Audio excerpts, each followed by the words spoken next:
Le partenariat Banque mondiale Togo évoqué donc cet après-midi à la primature.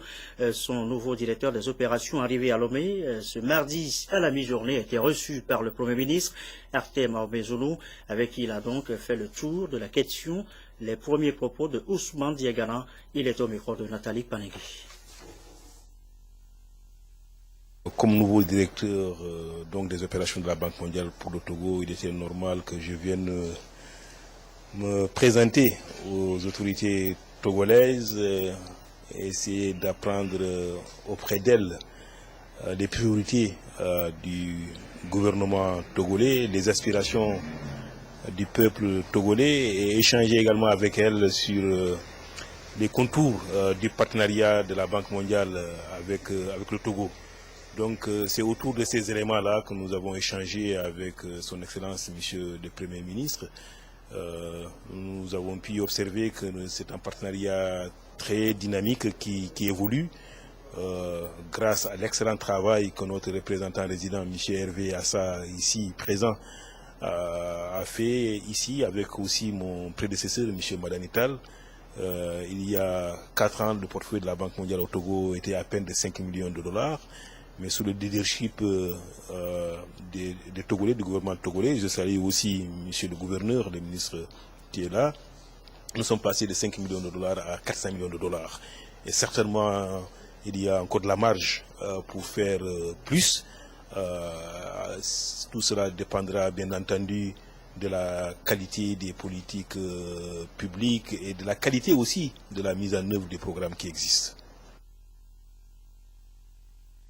La Banque mondiale très impliquée dans les questions de développement dans notre pays. On y revient dans un instant dans le courant de cette édition avec notamment l'appui au secteur privé. Mais direction d'abord Tchamba dans le Tchaouzo sur les terres électorales de Daman Dramani. Le président de l'Assemblée nationale accompagné des autres députés UNIR de la circonscription était sur place le week-end écoulé. Au menu de ce déplacement, une rencontre avec les points focaux avec en ligne de mire les futures échéances électorales. Le compte rendu dans cette correspondance de Lamarck Bozona et notre bureau à Sokoli. Cette rencontre des parlementaires avec les points focaux du parti UNIR et les chefs traditionnels de la préfecture de Tchamba vise à faire le bilan des élections législatives passées, de remercier les uns et les autres pour leur implication au processus, de discuter des échéances qui pointent à l'horizon et de réfléchir sur l'avenir du parti dans la préfecture de Tchamba. Nous avons d'abord essayé de leur présenter les meilleurs vœux. En dehors de cela, c'est de faire le point avec eux sur les réalisations du gouvernement. Donc nous avons parcouru tout ce que le gouvernement a fait dans la situation électorale et tous les projets en perspective qui doivent se faire dans la région. Ensuite, nous avons essayé de parcourir, regarder également quelle est l'implantation du parti UNIR, notre parti dans la préfecture. Là, nous allons essayer de regarder, voir avec les points focaux, quel est leur rôle. Quel est le rôle d'un point focal préfectoral, quel est le rôle d'un point focal cantonal, quel est le rôle d'un point focal villageois et de quartier. Là, nous avons fait le tour d'horizon et à travers leurs réponses de ce qu'ils nous ont donné, nous leur avons prodigué d'utiles conseils. Ces rencontres ont permis aux élus du peuple de rappeler aux militants la politique du chef de l'État, fondateur du parti UNIR, politique qui se repose sur la réconciliation et le développement à la base. À cet effet, ils ont appelé les militantes et militants à cultiver l'amour et le pardon dans leurs localités respectives. Autre déplacement à signaler, c'est précisément une tournée, celle de la ministre Anaté à Radio Lomé et à l'Agence nationale de la production audiovisuelle, des services relevant du département de la communication. Un travail bien fait, eh bien c'est ce que la ministre a recommandé partout. Firmé Adjinari.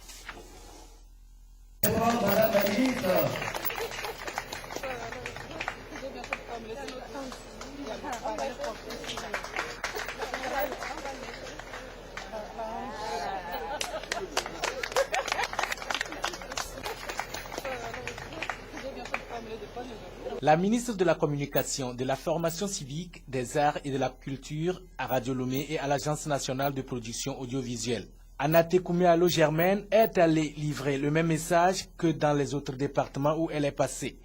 Un rappel aux différents personnels du rôle et de la responsabilité de chacun dans l'accomplissement de leurs tâches quotidiennes pour un travail bien fait. Cette vision tient à cœur à la ministre qui veut imprimer une nouvelle marque pour un rayonnement des différents organes à l'échelle nationale et internationale. Nous avions initié une tournée dans les différentes directions. Le ministère comptant 14 directions, nous n'avons pas eu la possibilité de les couvrir toutes. Et nous avions marqué une pause. Et là, nous avons repris par Radio Cara la semaine dernière. Et cette semaine, donc, nous sommes à Radio Lomé, à la direction de la formation civique et à l'Agence nationale de la production audiovisuelle. Alors, nous sommes venus d'abord, comme nous le faisions, nous imprégner du fonctionnement de Radio Lomé, des problèmes qu'il rencontre, problèmes, difficultés, de manière à ce que nous puissions réfléchir ensemble pour savoir quelle réponse appropriée, quel accompagnement spécifique il faut apporter à Radio Lomé. L'accompagnement de l'État est multiforme. Pour que cela soit efficace, il est fondamental de faire un diagnostic des besoins réels, des difficultés réelles. Et ainsi, nous pourrons mieux cibler notre réponse. Plusieurs dossiers ont été, bien entendu, abordés, des questions sensibles, auxquelles le ministère va s'atteler à trouver des réponses avec l'aide des différents responsables. Au cours des échanges, le problème des pigistes et la question du statut particulier des agents de la communication ont été soulevés. Des préoccupations auxquelles la ministre entend s'y mettre pour enfin trouver des solutions définitives en vue de favoriser un climat de travail décent, efficace et compétitif. Ceci pour une meilleure contribution du département de la communication au développement du pays. Il est 20h09. Allez, ça reprend. Les négociations gouvernement central syndical.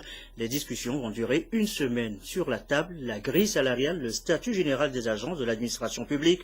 Le compte rendu du premier round, c'était hier. Nancy Tchana, Pierre Soussoupo.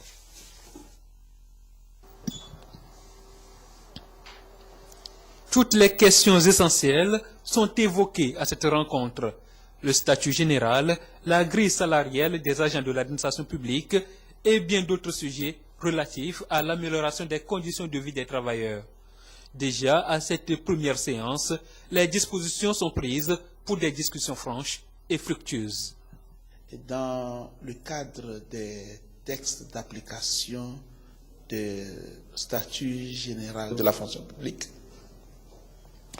il était souhaitable qu'un consensus se dégage entre les contraintes réelles que connaît le gouvernement, les préoccupations des travailleurs par rapport à la grille. Donc c'est à cet effet que nous avons convié les centrales syndicales à travailler ensemble, à mettre une stratégie, une méthodologie afin de pouvoir arriver à une grille consensuelle pour que le gouvernement puisse étudier le décret d'application du statut général de la fonction publique. Toutes les centrales syndicales ont été représentées à cette rencontre. Leur porte-parole est optimiste quant à l'issue des assises. Pour cette fois-ci, nous sommes optimistes parce que nous disons les erreurs corrigent. L'année passée a été une année trouble où nous n'avons pas acquis beaucoup de choses, mais nous avons perdu beaucoup de choses.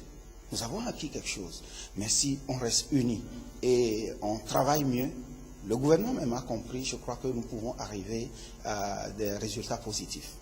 Les discussions viennent de commencer et il faut attendre jusqu'à 2 semaines pour avoir les premières conclusions consensuelles. L'actualité est notre deuxième titre. C'est aussi les audiences hors siège de la Cour de justice de la CEDEAO. Audience ouverte ce matin à Lomé. 18 affaires attendent les juges. 3 ont été déjà examinées ce mardi. Les contentieux entre l'État malien et certains de ses citoyens. Des affaires mises en délibéré. Soram Teutou. Sur les 3 affaires jugées ce jour, la plainte de l'Association des travailleurs volontaires à la retraite au Mali a ému plus d'un. L'affaire dure déjà près de 3 décennies et porte sur le non-versement des primes pour certains d'entre eux. Malgré le poids de l'âge, les 5666 Maliens victimes, pour la plupart des sexagénaires, représentés ici à Lomé, tenaient à ce que justice soit rendue, démontrant donc à quel point la Cour de justice de la CEDEAO compte à leurs yeux. Sujet bien difficile pour certains des acteurs du corps judiciaire qui, à l'époque des faits, étaient encore sur les bancs de lycée. La présidente de la Cour, devant une telle situation, a adopté une position conciliatrice et le délibéré renvoyé au 6 mars 2014. La Cour nous a clairement signifié à l'État, aux représentants de l'État, de faire des démarches pour essayer de dédommager les gens. Et nous a demandé aussi d'être ouvert à toute négociation.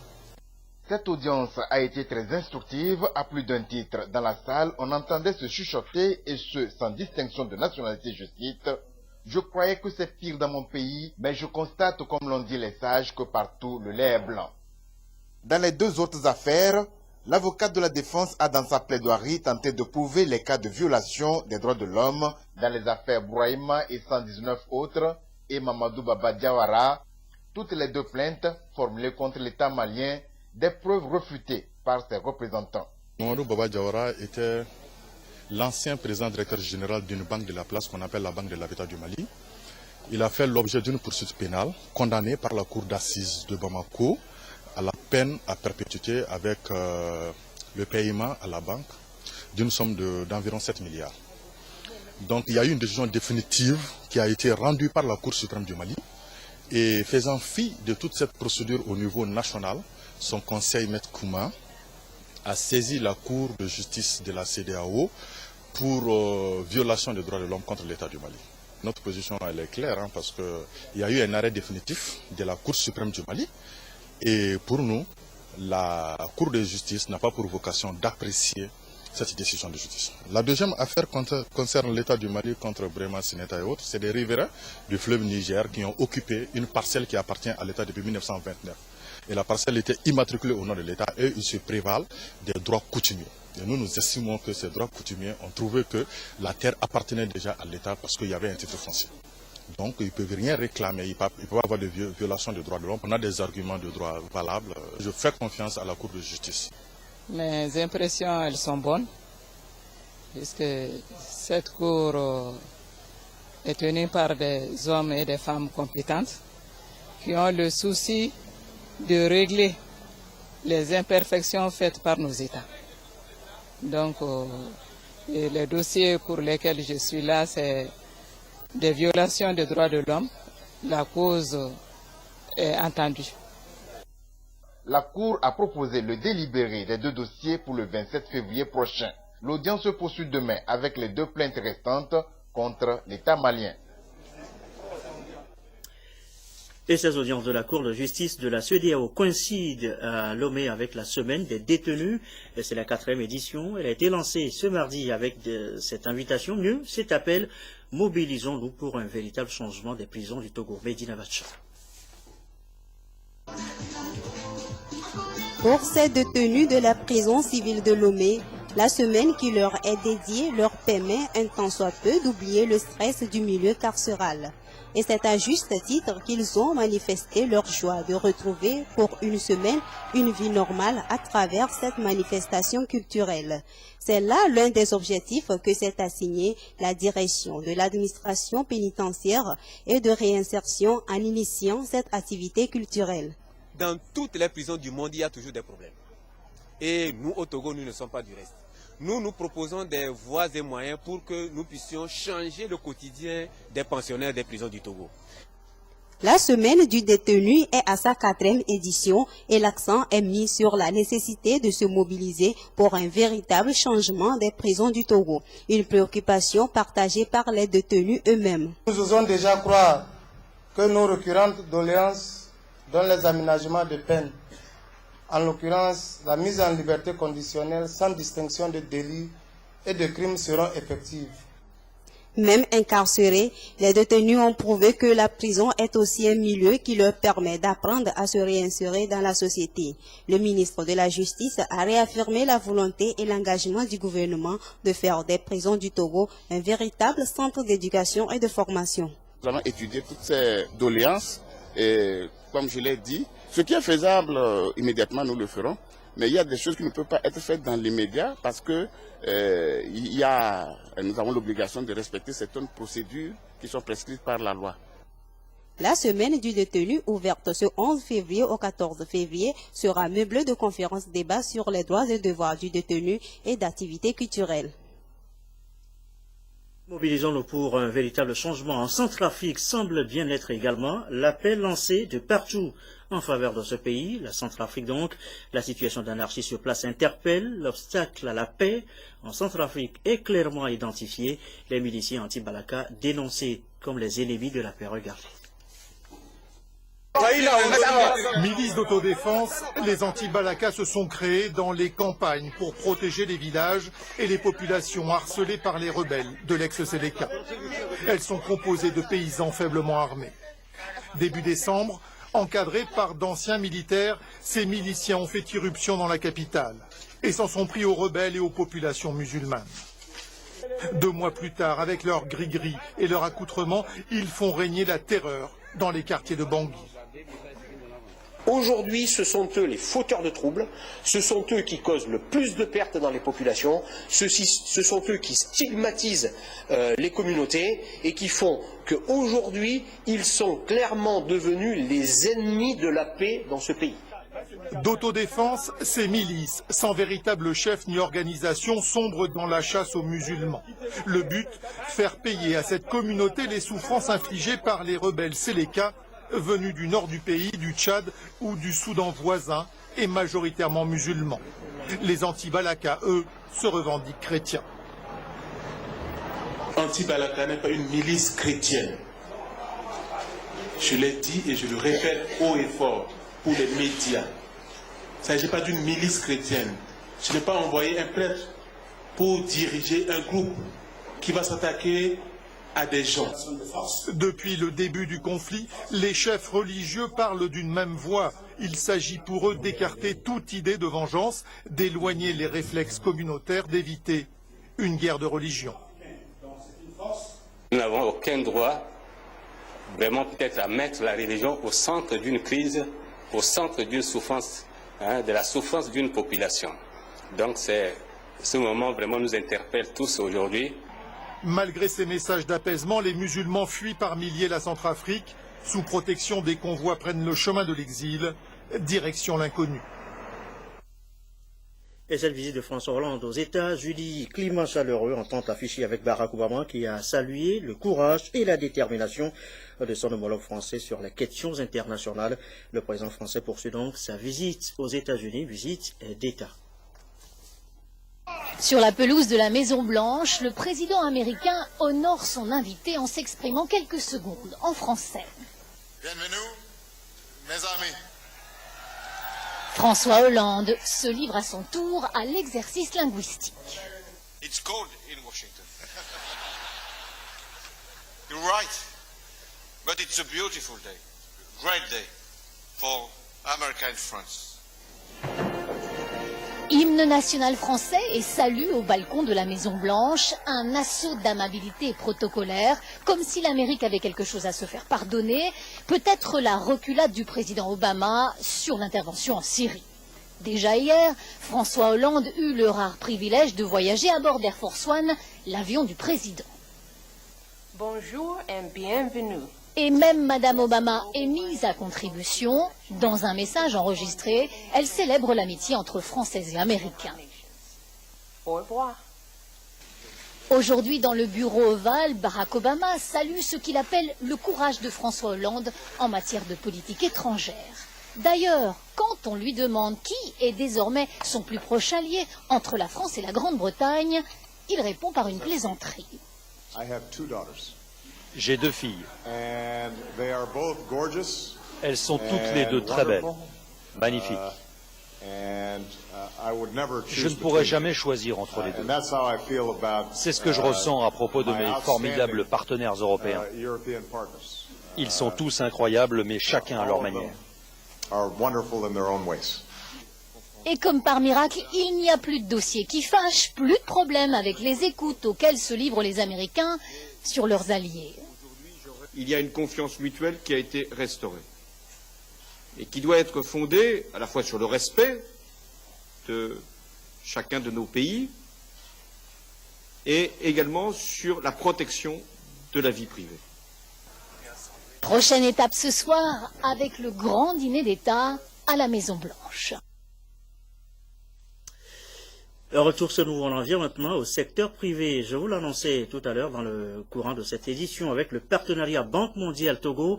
Et bien tenez, 1000 petits et micro-entrepreneurs viennent d'être tirés au sort sur près de 4000 recensés dans le cadre du projet d'appui au développement du secteur privé. C'est la deuxième phase de ce projet soutenu justement par la Banque mondiale à hauteur de 6,7 milliards de francs CFA. Les précisions, Eric Djanipo, Fallon Olegou.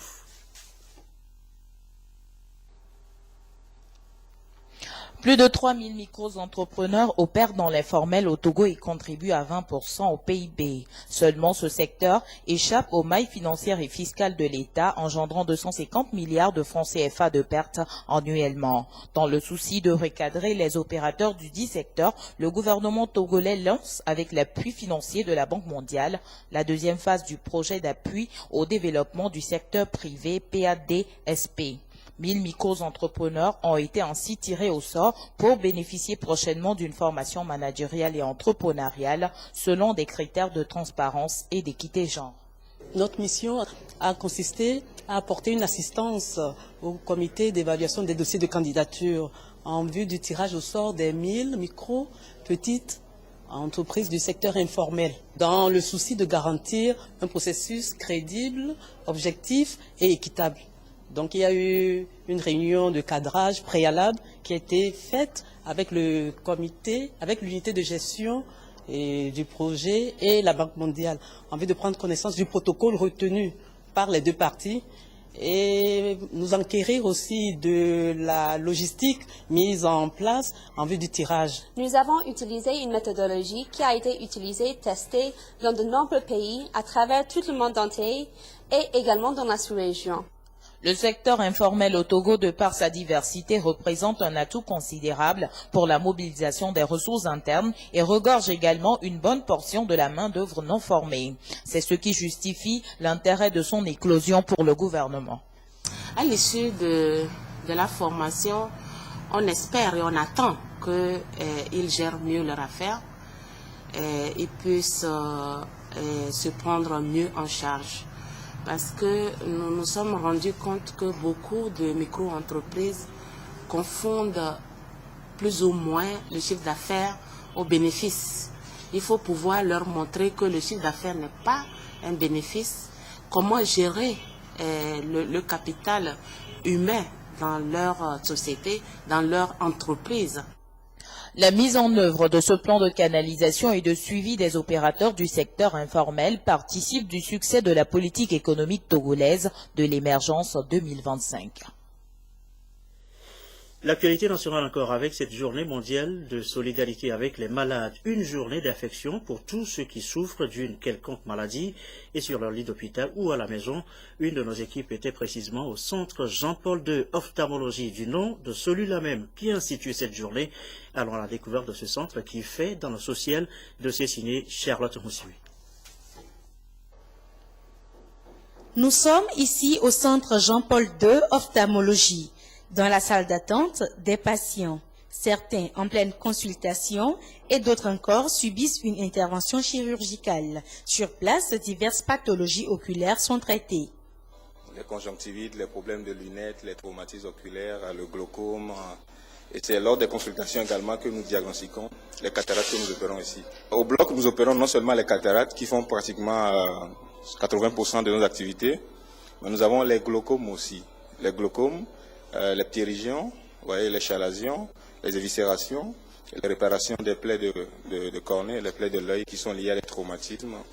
Donc c'est autant d'activités chirurgicales que nous pratiquons dans notre bloc ici. Le mal le plus récurrent est la cataracte. 20 à 30 interventions sont programmées par jour et les résultats sont encourageants. Depuis l'avènement des implants intraoculaires qui sont censés remplacer les cristallins malades, les résultats de la chirurgie ont nettement évolué, quoi. Et donc, nous savons très bien qu'au Togo, on a pratiquement près de 30 000 personnes qui sont complètement aveugles de cataracte, sans compter les nouveaux cas qui viennent s'ajouter à cela chaque année. Donc il y a un défi quand même pour les ophtalmologistes. Une chirurgie de la cataracte dure en moyenne 10 à 20 minutes. En moyenne, ça peut varier en fonction du cas que vous avez sur la table, mais aussi de la dextérité du chirurgien, quoi. Ça nous permet de programmer jusqu'à 20 des fois au-delà. On a eu à faire jusqu'à 40 malades par jour ici. Plus de 95% de nos malades ont retrouvé une vision utile après l'opération. Donc une vision utile, c'est une vision qui dépasse un certain seuil donné et qui permet à la personne de pouvoir exercer ses activités quotidiennes. Ce centre ophtalmologique privilégie le social et s'investit pour rétablir la vue aux patients à moindre coût, surtout en ce jour dédié à la solidarité aux malades. Nous aussi, nous voulons participer à cette lutte contre la cécité. Et c'est ça qui a motivé la mise en place du centre ophtalmologique. Les malades que nous recevons ici en ophtalmologie, d'autres viennent avec des problèmes médicaux. Bon, il y a des petits problèmes qu'on peut régler tout de suite, ainsi de suite. Donc, on a pensé avoir ce petit centre à côté pour pouvoir régler ces petits problèmes de palud, tension élevée, tout ça. Donc, un premier soin avant que le patient ne continue après son traitement. Le VIH agit aussi au niveau oculaire.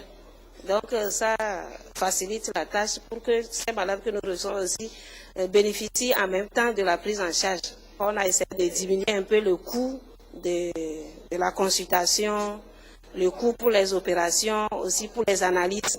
Sur place, une petite pharmacie, une salle d'hospitalisation, des appareils pour les analyses ophtalmologiques.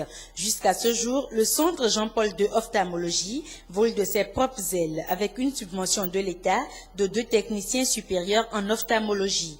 Il laisse ses portes grandement ouvertes aux bonnes volontés. Le centre ophtalmologie Jean-Paul II a été mis en place pour faire ce que nous appelons du social. Vous voyez ? Parce que dans la population, il y a beaucoup de personnes qui ne sont pas capables d'accéder à des soins, peut-être liés à la cherté, et aussi à la situation de pauvreté de nos populations. Je voulais exhorter la population à se faire consulter, ne serait-ce qu'une fois par an, même si on n'a pas de problème oculaire. La consultation dans ce centre se fait tous les jours ouvrables.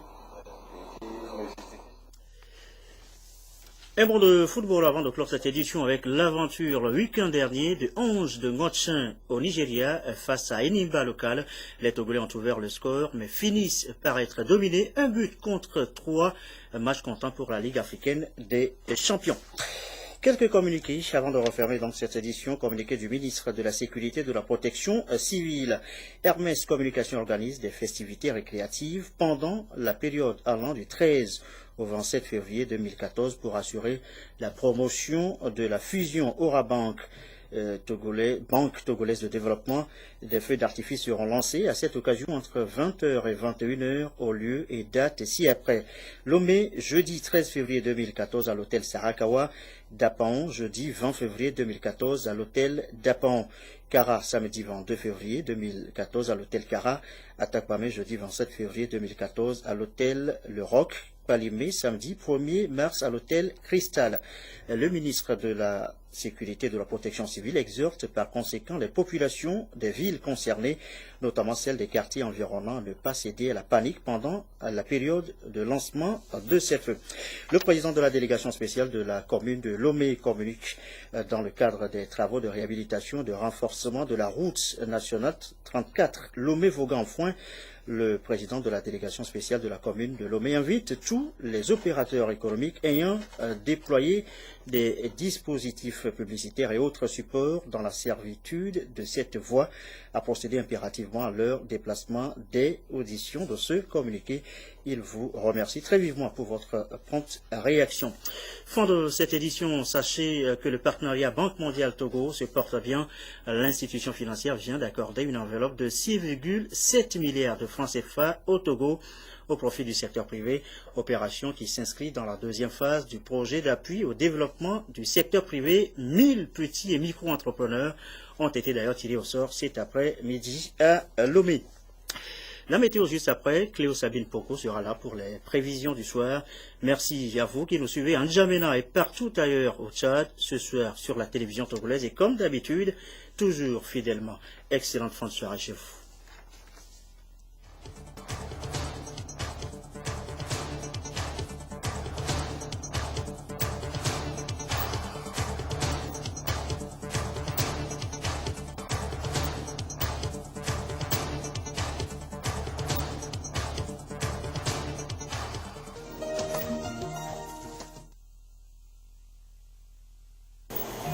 Madame, Monsieur, bonsoir. Grâce à votre